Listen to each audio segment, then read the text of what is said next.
வணக்கம். இன்னைக்கு வாமனாவில் ஆட்சியில் பங்கு, அதிகாரத்தில் பங்கு அப்படிங்கிற தலைப்பில் தான் இந்த காணொளியில் நாம் பார்க்க போகிறோம்.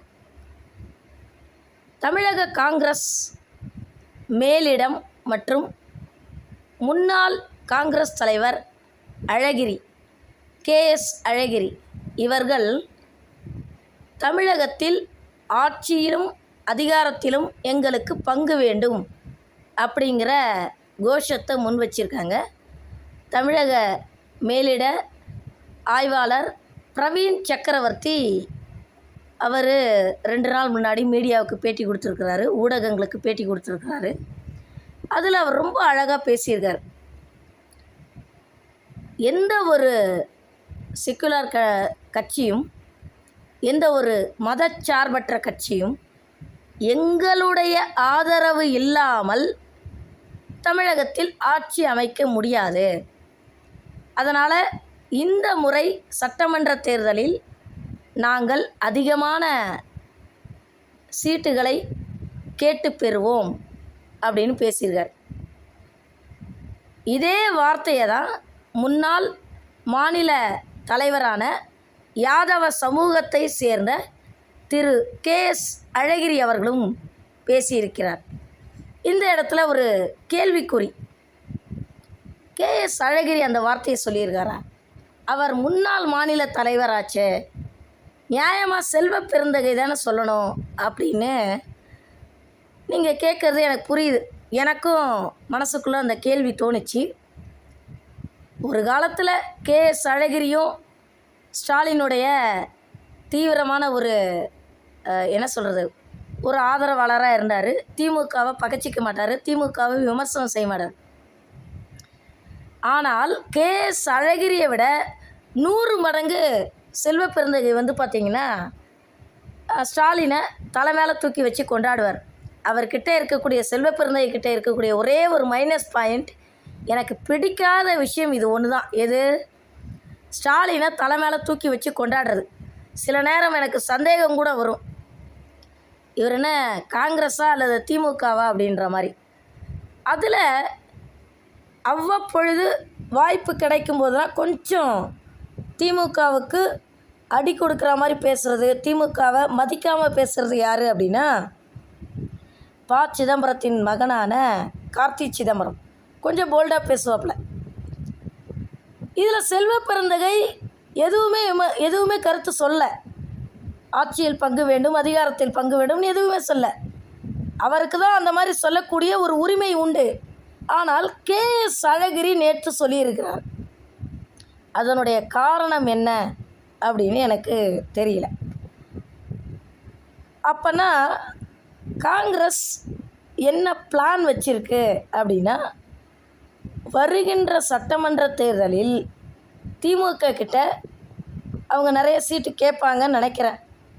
திமுக தரலை அப்படின்னா அவங்க தாவேகா, தமிழக வெற்றிக் கழகம், விஜயோட கூட்டணிக்கு போயிடுவாங்க அப்படிங்கிறது என்னுடைய கருத்து. இதே கோஷத்தை தான் முன்னாள் VCK நிர்வாகியான ஆதவ் அர்ஜுனா மேடையில் வச்சார். என்னாச்சு? VCK கட்சியை விட்டு நீக்கப்பட்டார். அதாவது தொல் திருமாவளவன் வாய்ஸாக ஆதவ் அர்ஜுனா கேட்டார், எங்களுக்கு ஆட்சியிலும் அதிகாரத்திலும் பங்கு வேண்டும் அப்படின்னு. அது ஒரு பெரிய சர்ச்சையாகி கடைசியில் தொல் திருமாவளவன் ஆதவ் அர்ஜுனாவை நீக்கி இன்றைக்கி அவர் தாவேக்காவோட இருக்கார். தாவேக்காவில் ஒரு பெரிய பொறுப்பில் இருக்கார்.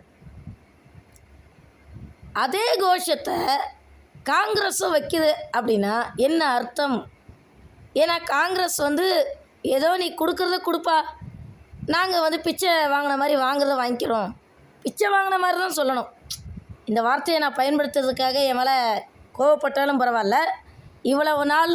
இவ்வளவு நாட்கள் காங்கிரஸ் திமுகவோட கூட்டணியில் நோ சூடு நோ சுரணை அப்படி தான் இருந்தாங்க. ஆனால் இன்னைக்கு பிரவீன் சக்கரவர்த்தி, KS அழகிரி இவங்கெல்லாம் ஆட்சியிலும் அதிகாரத்திலும் பங்கு வேண்டும்னு ரொம்ப போல்டாக பேசுகிறத பார்த்து உண்மையிலேயே எனக்கு ஆச்சரியமாக தான் இருக்குது. ஆனால் அப்போ கூட அந்த சூடு சொர்ணம் திருமாவளவனுக்கு வரவே இல்லை பாருங்கள். திருமாவளவன் எப்போவுமே 2 சீட்டு திருமாவளவன் தான். 2 சீட்டு எனக்கு பிச்சை போடுங்க அது போதும் அப்படின்னு ஒரு என்ன சொல்கிறது, அந்த 2 சீட்லேயே திருப்தி அடையக்கூடிய ஒரு மனநிலை உடையவர் தான் திருமாவளவன்.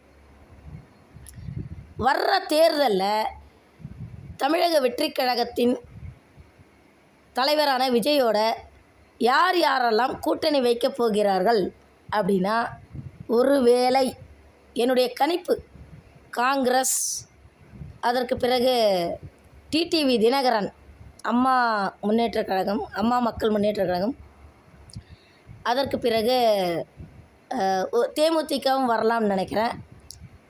புதிய தமிழகம் கட்சியை சேர்ந்த கட்சியின் நிறுவனர் டாக்டர் கிருஷ்ணசாமி அவரும் வந்து விஜயோட கூட்டணி வைக்கிறதுல ரொம்ப ஆர்வமாக இருக்கிறார். இன்னும் ஒரு சில கட்சிகள்லாம் பாஜக அதிமுக கூட்டணியிலேருந்து முற்றிலும் வெளியில் வந்துரும்னு நினைக்கிறேன். இப்போ என்ன ஆக போகுது அப்படின்னா, டிடிவி தினகரனோட கட்சி, காங்கிரஸ் கட்சி, புதிய தமிழகம், அப்புறம் தேமுதிக, அப்புறம் இவர் பாரிவேந்தர்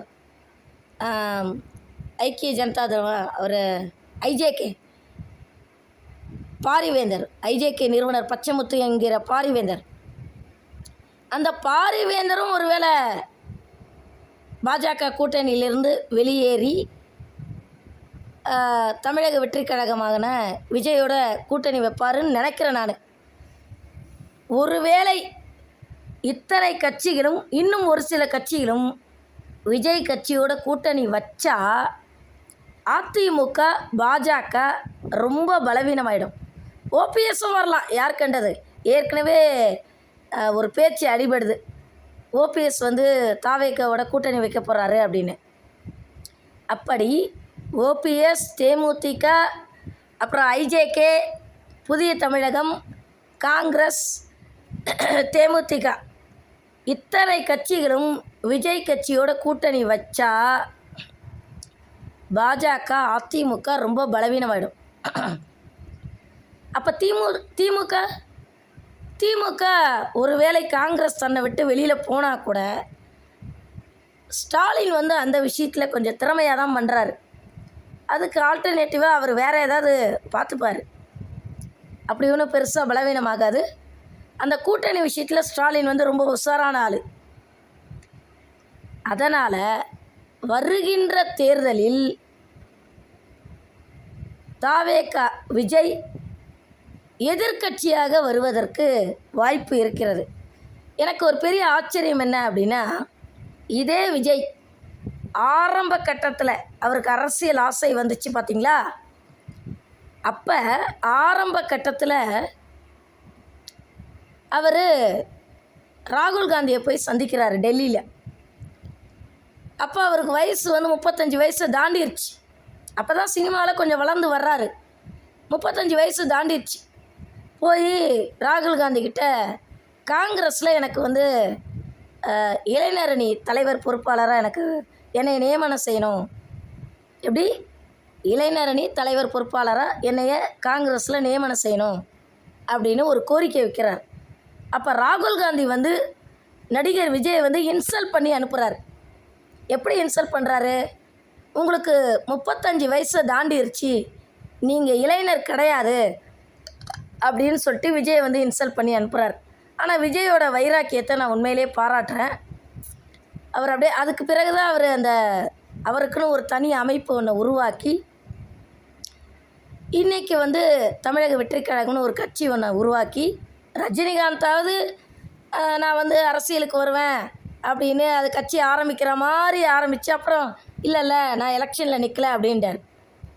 ஆனால் விஜய் வந்து இப்போ ஸ்ட்ராங்காக கட்சி ஆரம்பித்து இந்த அளவுக்கு அவர் சுறுசுறுப்பாக செயல்படுறத பார்த்துட்டு சீமான் கடுமையாக விஜயை விமர்சனம் பண்ணுறார். இது வந்து சீமானுக்கு அழகு இல்லை. ஏன்னா சீமான் ஆரம்ப கட்டத்தில் என்ன பண்ணார், ரஜினிகாந்தை தேவையே இல்லாமல் காரணமே இல்லாமல் விமர்சனம் பண்ணார். ரஜினிகாந்த் வந்து கர்நாடகத்துக்காரரு, அவர் வந்து கண்டக்டரு, பஸ் டிக்கெட்டை கிழிச்சி கொடுத்தவர், அப்படியா இப்படியான்னு ஏங்க கண்டக்டராக இருந்தால் என்னங்க, பஸ் டிக்கெட்டை கிழிச்சு கொடுக்கறதுனால ஒருத்தர் வந்து தரம் தாழ்ந்தவரா அல்லது ஒரு குற்றவாளியா? ஏதோ ஒரு காரணமே இல்லாமல் அவர் கன்னடத்துக்காரரு, கர்நாடக மாநிலத்தை சேர்ந்தவர் அப்படின்னு சொல்லி ஏதோ ஒரு காரணமே இல்லாமல் மக்கள் மனசில் பதிய வச்சு ரஜினிகாந்தை டிஸ்கரேஜ் பண்ணி அவர் அப்பா சாமி ஆளை விடுங்க நான் அரசியலுக்கே வரல அப்படின்னு சொல்கிற ஒரு நிலைமைக்கு தள்ளப்பட்டவர் தான் நடிகர் ரஜினிகாந்த். அதுக்கு பிறகு கமலஹாசன் கட்சி ஆரம்பித்தார். சீமான் என்ன சொல்கிறாரு, கமலஹாசனை காலி பண்ணிட்டு நான் இப்போ தான் வந்திருக்கேன், அதுக்குள்ளே விஜய் நீ ஏன் குறுக்கால வார அப்படின்னு கேட்குறாரு. இது தவறு. சீமானுடைய அரசியல் கொள்கைகள்லாம் நல்லா இருக்குது. உண்மையிலேயே சீமான் வந்து நல்லா சிறப்பாக செயல்படுறார்.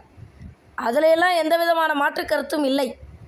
ஆனால் தொடர்ந்து விஜயை குறி வச்சு தாக்குறது வந்து அநாகரிகமாக இருக்குது, முகம் சுளிக்கிற மாதிரி இருக்குது. அது தவறு. என்ன ஆகும்னா மக்கள் பார்ப்பாங்க, இது என்ன இது அநாகரிகமாக சீமான் வந்து தேவையே இல்லாமல் விஜய் வந்து விமர்சனம் பண்ணுறாரு அப்படின்னு சீமான் மீது இருக்கக்கூடிய மதிப்பும் வாக்கு வங்கியும் குறைவதற்கு வாய்ப்பு இருக்கிறது. அதனால் சீமான் வந்து அதை திருத்திக்கணும். வருகின்ற சட்டமன்ற தேர்தலில் அதிமுகவின் நிலைமை என்னாகும் அப்படின்னா, திமுக மீண்டும் வெற்றி பெற்று ஆளும் கட்சியாக வருவதற்கு வாய்ப்பு இருக்கிறது. ஒருவேளை காங்கிரஸ் வந்து கூட்டணியை விட்டு வெளியேறாவிட்டால், திருப்பியும் சொல்கிறேன், திமுக கூட்டணியிலிருந்து காங்கிரஸ் வெளியேறாவிட்டால் மீண்டும் திமுகவே ஆட்சி அமைப்பதற்கு வாய்ப்பு இருக்கிறது. இரண்டாவதாக எதிர்க்கட்சி தலைவராக ஒருவேளை காங்கிரஸ் கட்சி திமுகலேருந்து வெளியில் வந்து காங்கிரஸ், தேமுதிக, டிடிவி தினகரன், ஓபிஎஸ், புதிய தமிழகம், அப்புறம் ஐஜேகே இத்தனை கட்சிகளும் விஜய் கட்சியோட கூட்டணியில் சேர்ந்தால் விஜய் கட்சி எதிர்க்கட்சியாக வருவதற்கு வாய்ப்பு இருக்கிறது. சீமான் கட்சி, நாம் தமிழர் கட்சி 3ஆம் இடத்தை பிடிப்பதற்கு வாய்ப்பு இருக்கிறது. அப்போ அதிமுகவோட நிலைமை என்ன அப்படின்னா, அதிமுக பலவீனமாக இருக்கிறது. ரொம்ப ரொம்ப பலவீனமாக இருக்குது. நேற்று கூட ஓபிஎஸ் அணியில் இருந்த மருது அழகுராஜ், இவர் சிவகங்கை மாவட்டம்னு நினைக்கிறேன், மருது அழகுராஜை பெரிய கருப்பன் கூட்டிகிட்டு போயிட்டு திமுகவில் சேர்த்து விட்டார். அப்போ இதுலேருந்து என்ன புரிஞ்சுக்கணும், டெய்லி ஒருத்தர் அதிமுகலேருந்து திமுகவில் போய் சேர்றார். யார்? அன்வர் ராஜா, மைத்ரேயன், இப்போ செங்கோட்டையனை வேற எடப்பாடி பழனிசாமி கட்சியிலேருந்து நீக்கியிருக்காரு. இன்னும் ஒரு சிலர்லாம் கூடிய சீக்கிரம் திமுகவில் வந்து சேருவாங்கன்னு நினைக்கிறேன் நான். நாளுக்கு நாள் அதிமுக பலவீனமாகி கொண்டிருக்கிறது. எனவே வருகின்ற சட்டமன்ற தேர்தலில் அதிமுக 30 லட்சம் வாக்குகளிலிருந்து 50 லட்சம் வாக்குகளை பெற்றாலே அது பெரிய விஷயம். 1.5 கோடி தொண்டர்களை உடைய அதிமுக, 1.5 கோடி தொண்டர்களை உடைய அதிமுகன்னு பேர் வாங்கின கட்சி இன்றைக்கி எடப்பாடி தலைமையில் 30 லட்சத்திலிருந்து 50 லட்சம் வாக்குகளை வாங்கினாலே மிகப்பெரிய விஷயம். அதே நேரத்தில் காங்கிரஸ் கட்சிக்கு ஆட்சியிலும் பங்கு, அதிகாரத்திலும் பங்கு அப்படின்னு இந்த அளவுக்கு சூடு சொரண தைரியம் வந்ததுக்கு என்னுடைய மனமார்ந்த பாராட்டுக்களை தெரிவித்துக் கொள்கிறேன். அதிலும் இன்று வரை செல்வ பெருந்தகை அந்த பேச்சை எடுக்கவே இல்லை. ஒருவேளை கடைசி வரைக்கும் எடுக்காமே போயிடுவார்னு நினைக்கிறேன். ஏன்னா அவர் வந்து தீவிர ஸ்டாலின் ஆதரவாளர். அதனால தான் செல்வ பெருந்தகைக்கு பதிலாக யாதவ சமூகத்தை சேர்ந்த KS அழகிரி வந்து குரல் கொடுத்துருக்கிறார். நன்றி, வணக்கம்.